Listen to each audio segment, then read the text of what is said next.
අපි කරපු පව් අපිට විපාක ලැබෙද්දි පින්වත්නි අපි කවදාවත් කියනවාද අපි කරපුවා කියලා?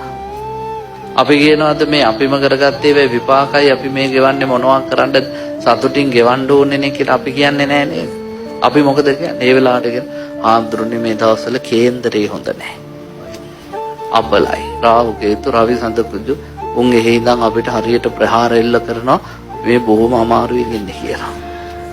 තමන්ගේ කර්මය කියලා පිළිගන්නේ මේ කොහෙවත් ඉන්න උන්ට රාහු කේතුලට කියන උන්ලු අපිට මේ ඔක්කොම කළේ.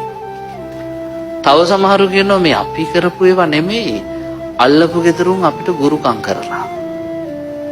අපේ ඊටමට මිනිහලු එහෙලා. අපේ බඩට මොනවා හරි දීලා. ඔහොම කියනවා නේද? ඇයි? තමන්ගේ කාලකන්නිකම පිළිගන්න කැමති මා කරපු පව්වල විපාකයි මේ ගෙවන්නේ කියලා පින්වත්නි අදටත් ඔළුවේ නැති පිරිසක් මේ රටේ ඉන්නවා.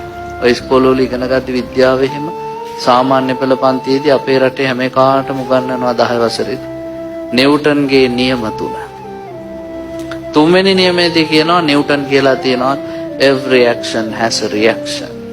සෑම ක්‍රියාවකටම ප්‍රතික්‍රියාවක් ඇත. අපිට ඉතින් හරි ලොකුයි මොකද නිව්ටන් සුද්දෙක් නේ. සුද්දෝ කියන ඕනේ වා ඉංග්‍රීසියෙන් පොඩ්ඩක් මොනවා හරි කියපුව ගමන් අපේ උන්ට උන් තරම් ලොකු නැහැ. බුදුහාඳුරෝ නිව්ටන්ටත් අවුරුදු 2000කට කලින් ඔය ටිකම ඔයිට වැඩිය ලස්සනට කිව්වා.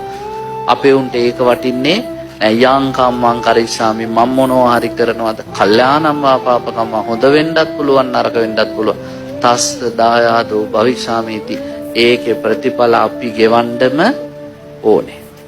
බේරිලා යන්න බෑ පින්වත්නි මේ ලැබෙන්නේ